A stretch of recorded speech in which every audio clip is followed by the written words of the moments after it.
Hello my dear students, आज हम लोग बात करने वाले हैं बहुत ही important topic moment of inertia की। अगर हम रोटेशनल मैकेनिक्स को पढ़ रहे हैं तो दो बहुत ही इंपॉर्टेंट चीजें होती हैं, एक टॉर्क और मोमेंट ऑफ इनर्शिया। इनकी नॉलेज हमें होनी ही चाहिए, इसके विदाउट हम सरवाइव नहीं कर सकते रोटेशनल मोशन में। टॉर्क के बारे में हम लोग डिस्कस कर चुके, आपने अच्छे से पढ़ाई कर ली होगी टॉर्क की। उसके बाद नेक्स्ट लेक्चर हम लोगों ने किया था रोटेशनल मैकेनिक्स पे, जहां पे हमने static equilibrium means net force zero और नेट टॉर्क जीरो की बात करी। आज हम बात करने जा रहे हैं मोमेंट ऑफ इनर्शिया की। क्या होता है इसका सिग्निफिकेंस मैं ये भी आपको बताऊंगा, and more importantly moment of inertia हम दो टाइप से कैलकुलेट करेंगे। एक कॉन्सेंट्रेटेड मास, पॉइंट मास या डिस्क्रीट मास के लिए हम, या इंडिविजुअल मास के लिए हम मोमेंट ऑफ इनर्शिया कैलकुलेट करेंगे, और दूसरे टाइप से हम moment of inertia regular bodies के लिए, कॉन्टिन्यूअस मास सिस्टम के लिए भी कैलकुलेट करेंगे। जैसे एक रॉड हो गया, एक प्लेट हो गई, एक डिस्क हो गई, इस तरीके की चीजों के लिए भी हम मोमेंट ऑफ इनर्शिया करेंगे। तो आज का जो लेक्चर है ये कॉन्टिन्यूअस मास सिस्टम के लिए मोमेंट ऑफ इनर्शिया का कैलकुलेशन नहीं बताएगा, general calculation moment of inertia का हम लोग करने वाले। तो हेडिंग लगा लेंगे मोमेंट ऑफ इनर्शिया, या फिर इसी को हम रोटेशनल इनर्शिया के नाम से भी जानते हैं। बहुत आप लोगों ने पढ़ा होगा, फॉर्मूले वगैरह भी हो सकता है आप लोग को याद हो।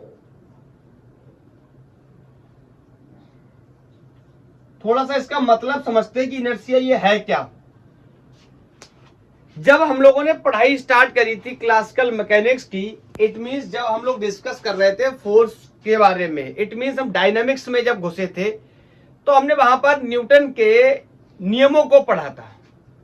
और सबसे पहला नियम जो न्यूटन का था that was the inertial law, जिसमें हमने डिस्कस किया था कि किसी ऑब्जेक्ट की टेंडेंसी है, अगर वो रेस्ट में है तो रेस्ट में रहना चाहता है, और मूविंग ऑब्जेक्ट है तो वो मोशन में रहना चाहता है। इट मीन सिंपल थ्योरी है, वो अपने स्टेट में चेंज का अपोज करता है।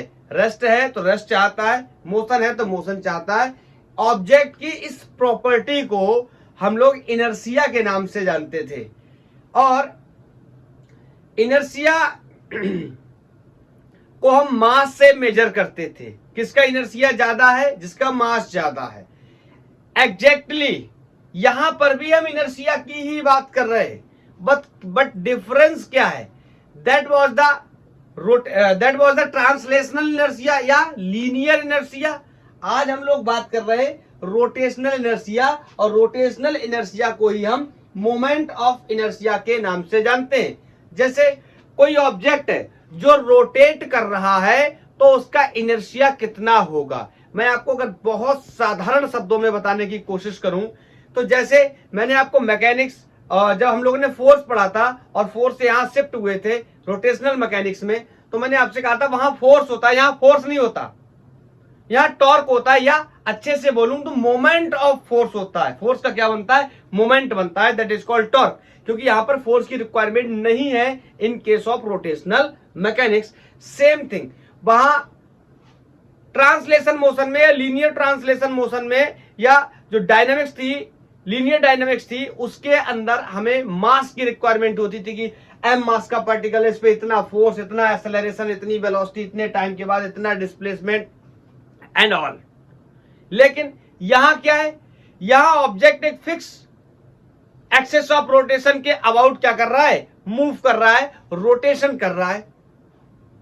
तो यहां पर हम मास के बारे में डिस्कस नहीं कर सकते, मास के इनर्शिया के बारे में डिस्कस कर सकते हैं, या हम मास के मोमेंट के बारे में डिस्कस कर सकते हैं। जो मास का मोमेंट है that is called moment of inertia. Clear?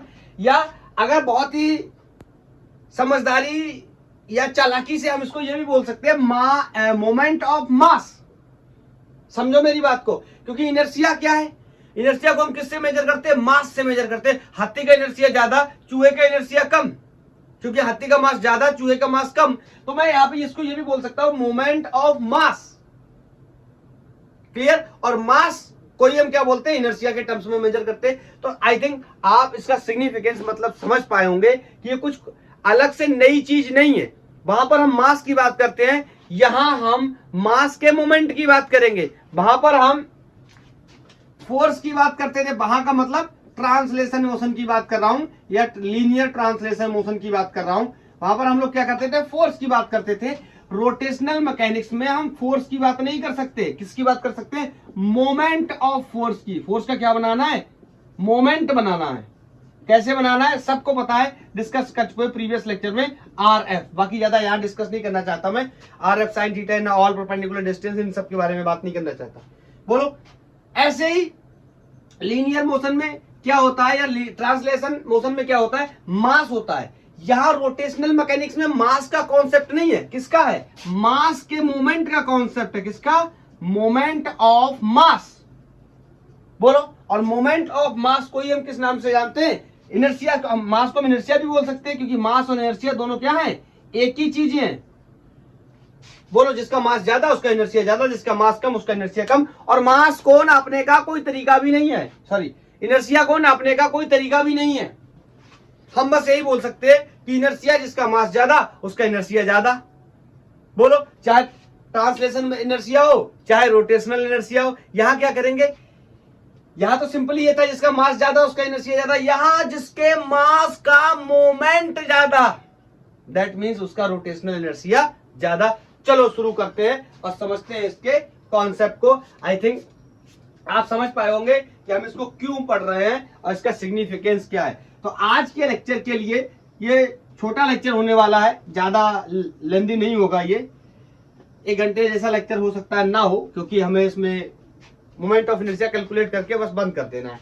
फिर नेक्स्ट लेक्चर में हम लोग कॉन्टिन्यूस सिस्टम की बात करेंगे। तो आज कोई कॉन्टिन्यूअस मास नहीं है, मतलब किसी मास किसी लेंथ के लॉन्ग, एरिया के लॉन्ग, वॉल्यूम के लॉन्ग फैला हुआ नहीं है। आज कुछ मास ऐसे हैं, जैसे मान लो ये है एक्सेस ऑफ रोटेशन। मैंने इसको एक्सेस ऑफ रोटेशन बनाया किसी ऑब्जेक्ट का जिसमें मासेस इस तरीके से बंधे हुए हैं, ये ठीक है। लेट्स से ये डिस्टेंस r1 है, ये डिस्टेंस r3 है, ये डिस्टेंस r4 है। या अच्छे से बोले तो ये वेक्टर में इस तरीके से हम यूज कर सकते हैं। बोलो, क्लियर?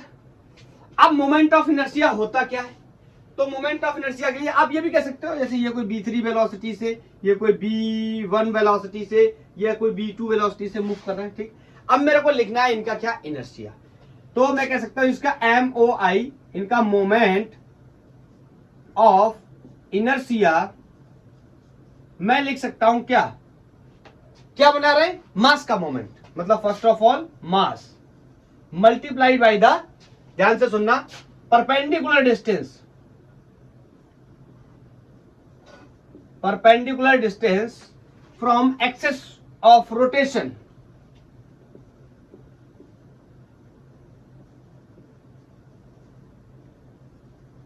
perpendicular distance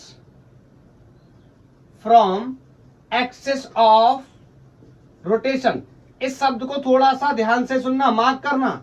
डिस्टेंस कोई ऐसे मत ले लेना, कोई आर डिस्टेंस, ये आर क्या है, परपेंडिकुलर डिस्टेंस का काम करेगी। अगर ये 2D में दे रखी होगी कौन, डिस्टेंस या डिस्प्लेसमेंट, तो उसके कंपोनेंट बनाएंगे, और जो कंपोनेंट एक्सिस ऑफ रोटेशन के क्या आएगा, परपेंडिकुलर, उस वाले कंपोनेंट को हम क्या करेंगे, सेलेक्ट करेंगे और बाकी को छोड़ देंगे।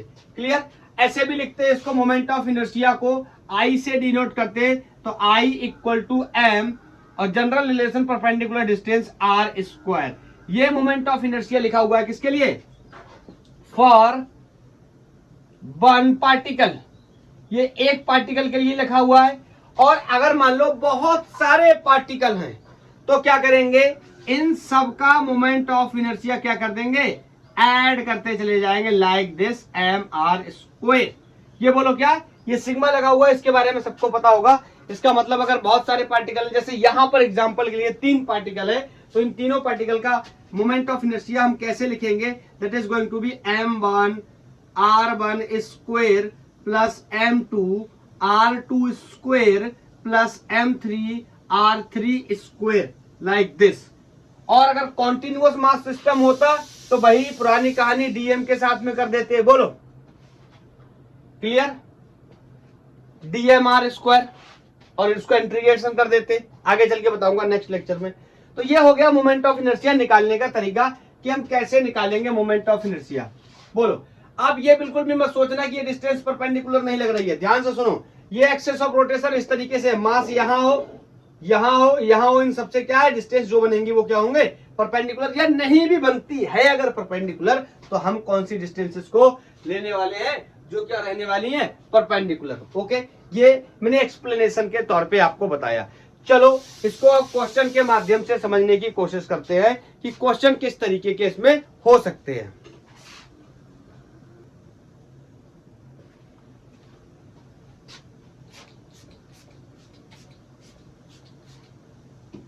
मोमेंट ऑफ इनर्शिया या रोटेशनल इनर्शिया। अब हम इसके बारे में कुछ क्वेश्चंस के माध्यम से डिस्कस करेंगे। जैसे मैं पहला प्रॉब्लम रसनिक हैलिडे से लेता हूं और समझने की कोशिश करते हैं। क्वेश्चन के हिसाब से पूछा गया है कि इनर्शिया किसका ज्यादा होगा, या कंपेयर करिए इनर्शिया को। ये एक्सेस ऑफ रोटेशन है और यहां पर कुछ मासेस इस तरीके से है। ये पहला मास है और इसकी value m equal to 36 kg है और ये 1 मीटर की डिस्टेंस पे है। ओके, दूसरा मास कोई है जो 9 kg है, ये 2 मीटर की डिस्टेंस पे है। और तीसरा मास कोई 4 kg है जो 3 मीटर की डिस्टेंस पे है। तो क्वेश्चन इज किसका मोमेंट ऑफ इनर्शिया ज्यादा होगा, हमें ये बताना है।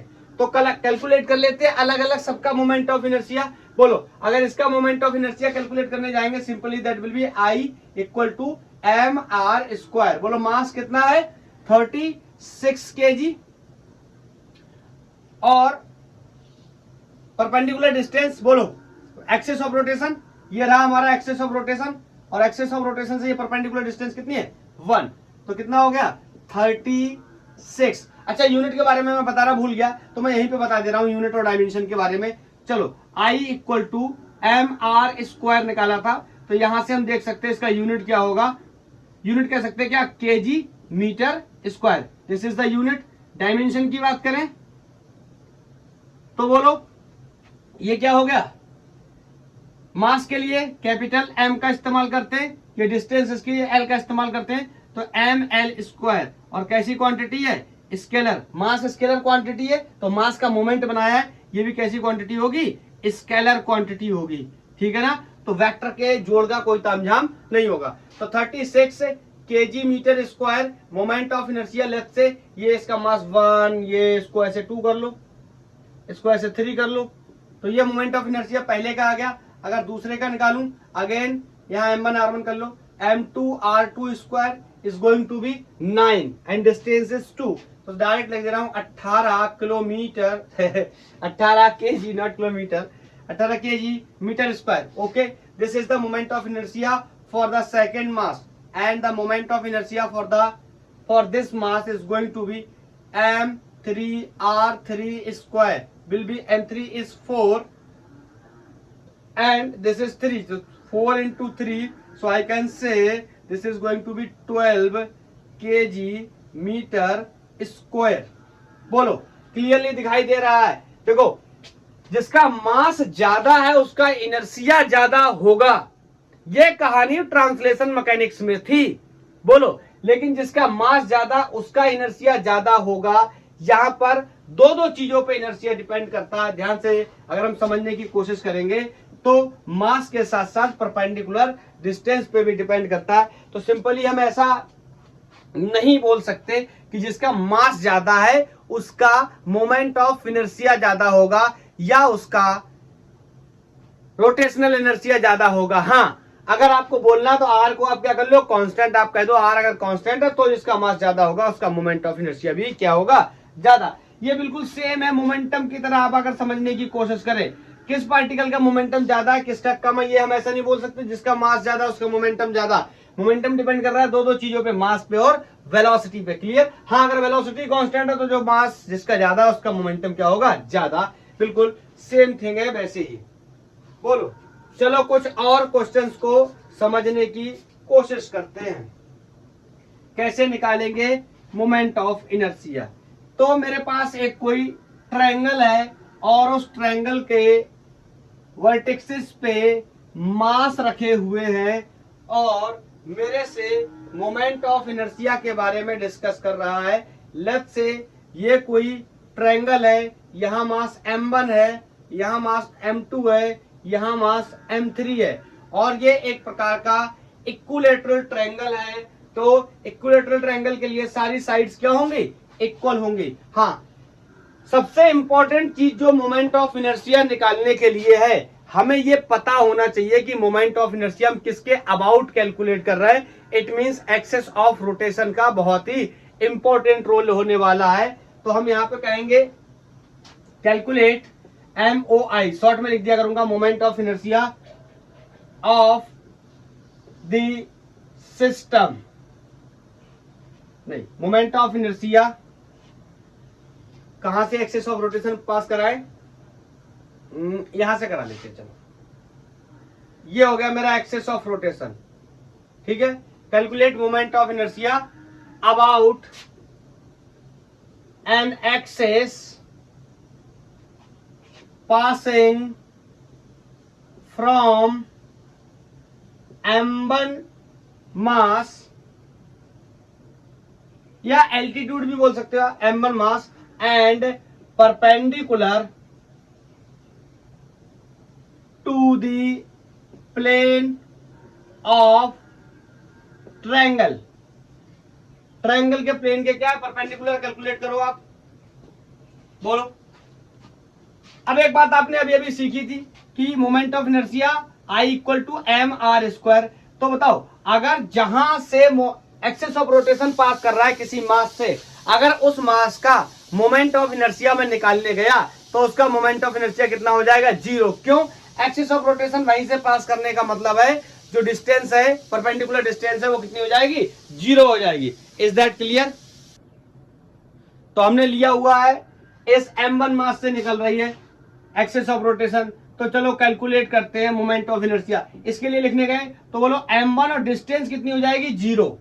क्यों? मोमेंट ऑफ इनर्शिया निकाल रहे हैं इस मास का और एक्सेस ऑफ रोटेशन यहीं से पास कर रहा है और डिस्टेंस कहां से लेते हैं? एक्सेस ऑफ रोटेशन से, और ये डिस्टेंस कितनी है? 0। तो इस केस में हम कह सकते हैं इसका मोमेंट ऑफ इनर्शिया क्या हो गया? 0। या इन शॉर्ट आगे चल के हम ये भी समझा करेंगे कि जिसका मोमेंट जिस पॉइंट से एक्सेस ऑफ रोटेशन पास करेगा उस मास का मोमेंट ऑफ इनर्शिया कितना हो जाएगा? 0। और जरूरत पड़ी कि किसी का मोमेंट ऑफ इनर्शिया 0 करना है, जैसे अपन टॉर्क करते थे 0, जिसका टॉर्क 0 करना होता था, टॉर्क भी क्या है? Moment of force. तो जिसका टॉर्क 0 करना होता था मोमेंट ऑफ इनर्शिया वही, सॉरी, जिसका टॉर्क 0 करने होता था एक्सेस ऑफ रोटेशन हम वहीं से पास करा देते थे। Is that clear? बिल्कुल सेम थिंग है, यहां पर भी एक्सेस ऑफ रोटेशन जहां से पास कर जाएगा उसका 0 हो जाएगा। चलो, इक्विलैटरल ट्रायंगल है तो ये a/2 और ये भी कितना हो गया? a/2। तो यहां पर हम लिख सकते हैं इसके लिए हो गया m2 a/2 का स्क्वायर। बोलो, डिस्टेंस कितनी है एक्सेस ऑफ रोटेशन से परपेंडिकुलर डिस्टेंस? a/2। इसके लिए भी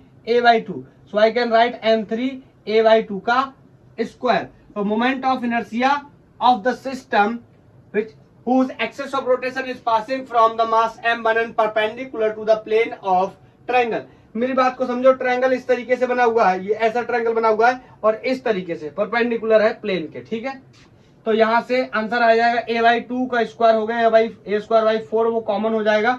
तो m2 plus m3 a²/4 kg metre square is the moment of inertia of this system whose axis of rotation is passing from this point and perpendicular to the plane of the board या perpendicular to the plane of the triangle।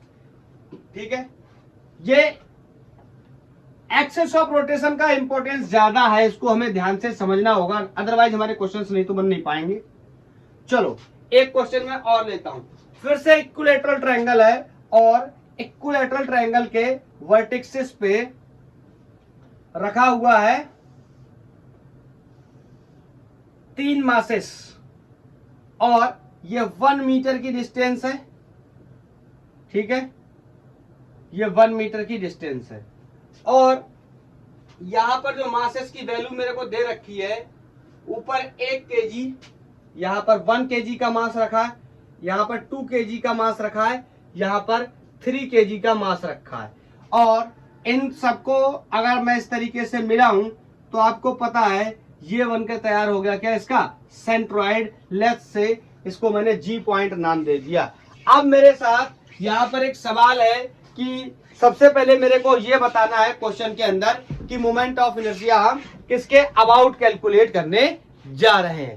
तो question है calculate the moment of inertia about the axis which is passing from the centroid and perpendicular to its plane. तो mention कर लेंगे calculate MOI about an axis which is passing from centroid of triangle and perpendicular to its plane. Is that clear?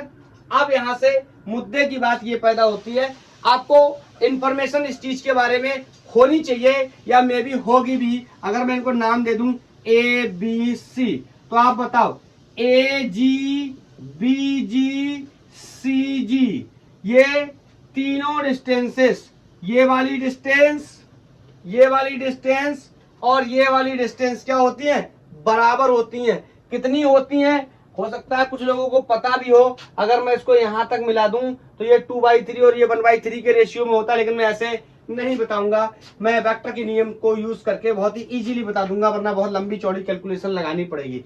हाँ, तो मैं एक बात कह सकता हूं क्या कि मोमेंट ऑफ इनर्शिया निकालने के लिए मैं यहां से एक्सिस ऑफ रोटेशन को पास करा रहा हूं। देखो अब बोर्ड पे मैं डायरेक्टली ऐसे तो बना नहीं सकता, अब मैंने ये एक्सिस ऑफ रोटेशन ऐसे बनाया है। इसका मतलब ये सेंट्रॉइड से पास कर रहा है लाइक दिस, ये ऐसे पास कर रहा है एंड क्या है, perpendicular to its plane. Triangle के प्लेन के क्या है, परपेंडिकुलर है। तो आप ट्राई करो, कर लिया। चलो अब देखते हैं। तो मोमेंट ऑफ इनर्शिया सारे मासेस का लिखना शुरू कर देते हैं इस एक्सिस के अबाउट। तो मैं बोल सकता हूं यहां 1 kg है, बोलो, और ये डिस्टेंस कितनी हो गई, BG²। बोलो इसके लिए इसका मास कितना है, 2 kg है, इसकी डिस्टेंस कितनी हो गई, AG² प्लस, बोलो इस वाले मास के लिए कितना है, 3, और ये डिस्टेंस कितनी हो गई, CG²। बोलो ये हो गया हमारा moment of inertia about the point, about the centroid which is about the centroid. Axis of rotation कहां से पास कर रहा है, सेंट्रॉइड से। अब बड़ा विषय ये है कि AG BG और CG की वैल्यू हम कैसे निकालेंगे, किस तरीके से हम कैलकुलेट करते हैं। तो समझते हैं जरा इसकी मैथमेटिक्स को थोड़ा सा। बताओ अगर ये यहां से पूरा 1 मीटर है और यहां इंटरसेक्ट करता है आगे, तो मैं कह सकता हूं ये कितना बचा, 0.5 मीटर या 0.5 मीटर। बोलो क्लियर है। इसको इक्वेशन 1 बना के छोड़ दो यहाँ पर। हाँ, इक्वेशन 1 बना के छोड़ने से बेहतर है इसमें थोड़ा सा और सॉल्व कर सकते हैं, क्योंकि मेरे को पता है AG BG और CG क्या है, बराबर, मतलब ये सब बराबर, तो इसका स्क्वायर कॉमन कर लेता हूं। तो ये यहाँ पर हो गया 1 + 2 + 3, और लेट्स से कोई ABG कोई ऐसा कर लेता हूँ, स्क्वायर ये कॉमन हो गया। बोल तो ये कितना हो गया, I = 3 और 3 6 BG²। बस BG² की वैल्यू निकाल लूं, चाहे BG की निकाल लूं, चाहे AG की निकाल लूं या CG की निकाल लूं, वैल्यू सबकी क्या होगी, सेम। तो चलो मैं यहाँ पर आपको थोड़ा सा मैथमेटिक्स समझाता हूँ। ये वाला ट्रायंगल दिख रहा है, इसको मैं बाहर निकाल रहा हूँ, ये G, ये पॉइंट का नाम कोई D कर दो, ये D, और ये इस तरीके से मैंने यहाँ पे ये ट्रायंगल बनाया। बताओ ये वैल्यू कितनी हो गई, हाफ। आप मेरे को एक साधारण सा जवाब दे दो, इक्विलैटरल ट्रायंगल है तो हर एंगल कितने का होगा, सारे एंगल कितने होंगे, 60 60। तो बताओ ये एंगल कितना हो गया, 30। अरे पूरा 60 तो उसका आधा कितना हो गया, 30। अब आप ध्यान से सुनो, ये AG मेरे को बताना है, ये मेरे को पता है, ये सबसे आसान मेथड है। आप चाहो तो ये इसका 2/3, ये इसका 2/3 ऐसे भी लिख सकते हो, लेकिन मैं उसमें मेरे को ज्यादा मजा नहीं आता। ये वेक्टर हम लोगों ने किस लिए पढ़ा है, इसीलिए तो पढ़ा है ताकि हम कॉम्प्लेक्स कैलकुलेशन को इजीली कर सके। तो बताओ ये पता है, ये चाहिए तो मैं कॉस का इस्तेमाल कर सकता हूं। cos 30 क्या होता है, बेस अपॉन हाइपोटेनस, तो ये हो गया 1/2 is base and hypotenuse is AG। तो बोलो cos 30 की वैल्यू कितनी होती है, √3/2 इज इक्वल टू 1/AG। बताओ 1/2 AG, तो ये 2 से 2 मर गया, यहाँ AG को इधर ले जाएंगे तो AG की वैल्यू मेरे को यहाँ पता चल गई, कितनी आ गई 1/√3। अब क्या कर दो, यहां पर पुट कर दो बस, तो बोल दो क्या फोटेन 1। तो यहां से आंसर आ गया I इज इक्वल टू 6 और 1/√3 का स्क्वायर करूंगा कितना हो जाएगा 3, और 3 से कटेगा, answer will be 2 kg metre square is the moment of inertia of this system whose axis of rotation is passing from the centroid and perpendicular to its plane. Is that clear? किस तरीके से हम कर रहे हैं moment of inertia को calculate, आप इस बात को समझ पा रहे हैं। यहां पर जो परपेंडिकुलर डिस्टेंस है उसका रोल काफी ज्यादा होने वाला है, हमें उन सब चीजों को समझना होगा, कई बार नहीं पता होगा, जैसे आज के केस में, इस केस में, तो इसमें हमने क्या किया, हाँ अगर किसी को इस बेसिक मैथमेटिक्स के बारे में याद है तो वो उसका इस्तेमाल कर सकता है। अपन ने वेक्टर का इस्तेमाल करके सारे डिस्टेंसेस को निकाल लिए, और हाँ ये मुझे पता होता है कि सेंट्रॉइड से सारे कॉर्नर्स तक की जो डिस्टेंस होती है वो क्या होती है, सेम होती है। चलो एक क्वेश्चन और ट्राई करते हैं, और मैं बनाता हूं और आप जवाब देना उसका, ठीक है। अब इस बार मैंने एक स्क्वायर ले लेना है, और इस स्क्वायर को मैंने कुछ इस तरह बनाया, और इस पे अपन अब मास प्लेस करने जा रहे हैं। मास रख दे रहा हूं मैं इस पे, अलग अलग मासेस को। तो यहां पर ये हो गया कोई 2 kg का मास, यहां पर कोई ये हो गया 3 kg का मास, यहां पर कोई हो गया ये 4 kg का मास, यहां पर कोई हो गया ये 5 kg का मास। और स्क्वायर है ऑफ कोर्स, तो सारे जो साइड्स होंगे वो सेम होंगे। मैंने 1 मीटर के सारे साइड्स ले रखे हैं, और अगर मैं इसको इस तरीके से मिलाने की कोशिश करूं तो ये इसका एक डायगोनल बन जाएगा, ये भी इसका एक क्या बन जाएगा, डायगोनल बन जाएगा। Is that clear? मेरे को बताना है calculate MOI moment of inertia about, 3 बार मैं आपसे सवाल पूछूंगा अलग अलग क्वेश्चन। पहला question, calculate moment of inertia about axis passing from the intersection point of diagonal and perpendicular to its plane। यहां से पास कर रहा है एक्सिस ऑफ रोटेशन, और परपेंडिकुलर है किसके, प्लेन के। करो कैलकुलेट, फिर मैं बताता हूं।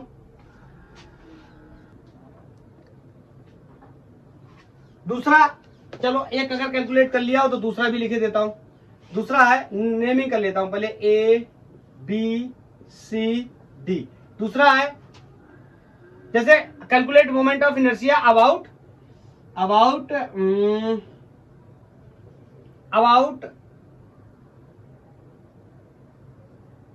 Side AB। इस AB साइड से, कोई भी साइड है, AB साइड या AD साइड से कर लो, AD साइड, ठीक है। और तीसरा कैलकुलेट करना है moment of inertia about diagonal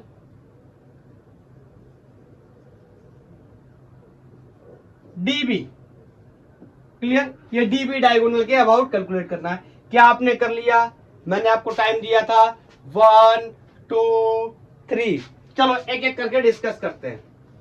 पहला पार्ट मेरे से बोल रहा है पासिंग एक्सिस ऑफ रोटेशन, यहां से पास कर रहा है, मतलब इस तरीके से मैं बना दे रहा हूं, इस तरीके से एक्सिस ऑफ रोटेशन पास कर रहा है। तो मेरे को क्या करना है, मोमेंट ऑफ इनर्शिया कैलकुलेट करना है। आपको पता है मोमेंट ऑफ इनर्शिया में 2 ही चीजें होती हैं, एक मास और एक परपेंडिकुलर डिस्टेंस।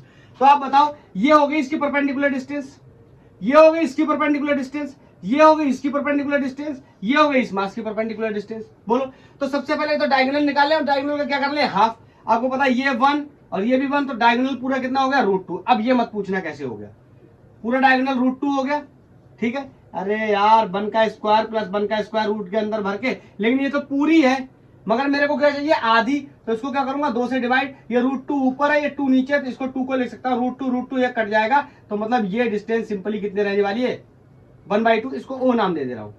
सबकी डिस्टेंस कितनी होगी 1/√2, 1/√2, 1/√2, हाफ ऑफ द डायगोनल। बोलो क्लियर है। तो मैं यहाँ पे लिखने चलता हूं मोमेंट ऑफ इनर्शिया सारे लोगों का, तो यहां से लिख दिया मैंने I इक्वल टू, अगर इस मास का लिखने जाऊं तो बोलो कितना हो जाएगा 5 इंटू परपेंडिकुलर डिस्टेंसेस 1/√2 स्क्वायर। क्या मैं आपसे एक प्रश्न पूछना चाहता हूं कि यहाँ पर किसी मास का मोमेंट ऑफ इनर्शिया 0 होगा? बिल्कुल नहीं होगा। क्यों? क्योंकि एक्सिस ऑफ रोटेशन किसी भी मास से पास नहीं कर रही, अगर कर रही होती तो 0 होता, आगे के केसेस में हो सकता है, चेक करेंगे। बोलो, इसका लिख दिया, चलो इसका लिखो 3 इंटू परपेंडिकुलर डिस्टेंसेस 1/√2 का स्क्वायर। बोलो इसके लिए 2 इंटू परपेंडिकुलर डिस्टेंस 1/√2 का स्क्वायर, इसके लिए 4 इंटू परपेंडिकुलर डिस्टेंस 1/√2 का स्क्वायर। ध्यान से देखोगे 1/√2 का स्क्वायर सब में है और इससे 1/√2 का स्क्वायर 1/2 हो जाएगा और सबसे कॉमन हो जाएगा। तो मैं यहां से लिख सकता हूं 5, यहां बचा 5, यहां बचा 3, यहां बचा 2, यहां बचा 4 और 1/2 को मैंने क्या कर लिया बाहर कॉमन ले लिया। 5 3 8 2 10 और 4 14 और 1/2, मतलब answer is 7 kg metre square is the moment of inertia of this system whose axis of rotation is passing from the intersection point of the diagonal and perpendicular to its plane। अब moment of inertia change करने से या axis of rotation change करने से moment of inertia भी क्या हो जाएगा चेंज हो जाएगा। Of course axis of rotation का बहुत बड़ा प्ले है। तो बोलो आप कैलकुलेट करने चले एडी साइड, बताओ इस किसी भी के कर लो, मैं एक का करके बता दे रहा हूं। तो बताओ यहां से करने जाएंगे तो सबसे पहले मैं इसी का कैलकुलेट करता हूं 2। बताओ एक्सिस ऑफ रोटेशन कहां से पास कर रहा है ऐसे, this time this is axis of rotation. तो बताओ अगर ये एक्सिस ऑफ रोटेशन है तो ये वाला मास और ये वाला मास तो कोई भी मोमेंट ऑफ इनर्शिया बनाएगा नहीं। एक्सिस ऑफ रोटेशन यहीं से पास कर गया तो इनका परपेंडिकुलर डिस्टेंस तो है नहीं, बोलो तो इनका कोई भी मोमेंट ऑफ इनर्शिया होगा नहीं। तो I can say 2 into 0 square, इसका भी लिख लेता हूं 4 इंटू 0 स्क्वायर। बताओ कौन बनाएगा? ये बनाएगा, बिल्कुल बनाएगा। ये बनाएगा, बिल्कुल बनाएगा। डिस्टेंसेस को भी देख लेता हूं, चलो 3 इंटू, बताओ perpendicular distance from the axis of rotation, ये रहा अपना एक्सिस ऑफ रोटेशन, यहां से परपेंडिकुलर डिस्टेंस कितनी हो जाएगी 1। Is that clear? Side length of square के बराबर, तो 1 का स्क्वायर प्लस इसके लिए बात करूं तो 5, ऑफ कोर्स ये डिस्टेंस भी कितनी हो जाएगी 1। परपेंडिकुलर डिस्टेंस जो हम लेते हैं ये आपको दिमाग में रखना है कि हम एक्सिस ऑफ रोटेशन से लेते हैं, मैं ये बात आपको कई बार बता चुका हूं। तो यहां पर मोमेंट ऑफ इनर्शिया कितना हो जाएगा, ये दोनों तो 0 हो गए, 3 और ये 5, 8 kg मीटर स्क्वायर। देखो मैंने आपको पहले ही बोला था, यहां पर देखो 7 kg आया है, यहाँ 8 kg आया है, यहाँ 4 लोगों का मोमेंट ऑफ इनर्शिया 7 आया और यहाँ सिर्फ 2 ही लोगों का मोमेंट ऑफ इनर्शिया कितना आ गया 8 आ गया। तो ये बहुत बड़ा रोल है परपेंडिकुलर डिस्टेंस का एंड एक्सिस ऑफ रोटेशन का। 4 लोग मिलके इतना मोमेंट ऑफ इनर्शिया बना पाए जहां 2 लोगों ने ही सिर्फ इतना मोमेंट ऑफ इनर्शिया बना दिया। Is that clear? और तीसरा और लास्ट पार्ट इसका हम कैलकुलेट करने चले, अबाउट द डायगोनल्स डीवी। बताओ जब एक्सिस ऑफ रोटेशन इस डायगोनल से पास कर रहा है, लाइक दिस, इस डायगोनल से पास कर रहा है, तो मैं मोमेंट ऑफ इनर्शिया जब लिखने जाऊंगा तो इस वाले मास का कोई भी मोमेंट ऑफ इनर्शिया नहीं बनेगा। बोलो क्या इसका बनेगा? बिल्कुल बनेगा। क्या इसका बनेगा? बिल्कुल नहीं बनेगा।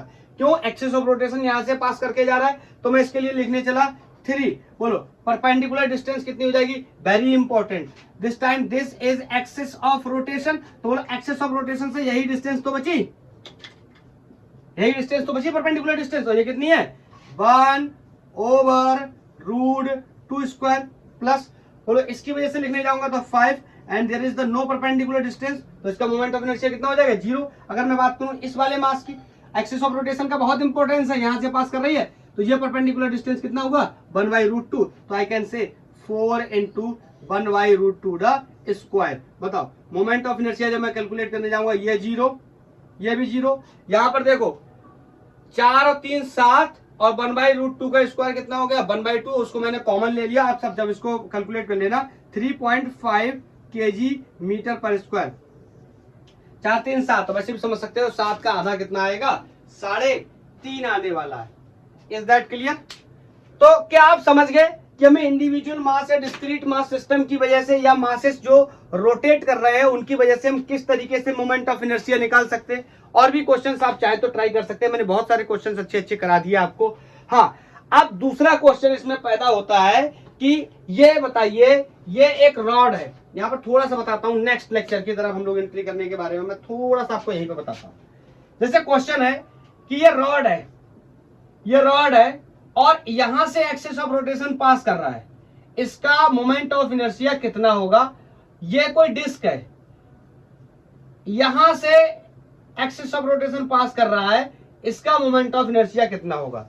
तो इसका मोमेंट ऑफ इनर्शिया इस तरीके से हम कैलकुलेट नहीं कर सकते। हम कैसे कैलकुलेट करेंगे, थोड़ा सा फेयर आइडिया देने के बाद इस लेक्चर को बंद कर देता हूं। फिर मैं बोलूंगा इसमें तो पूरे में मास भरा हुआ है, बोलो तो क्या करेंगे, कोई एक्स डिस्टेंस है, एक्स हॉरिजॉन्टल में रखा हुआ है तो एक्स डिस्टेंस जाएंगे और कोई एक मास कट करेंगे, ठीक है, एक मास कट करेंगे जिसकी वैल्यू कितनी होगी, dm, बोलो। और फिर मैं बोलूंगा कि मोमेंट ऑफ इनर्शिया इस मास की वजह से निकालूंगा, कितना, इस एलिमेंट की वजह से निकालूंगा, this will be dmr square. Is that clear?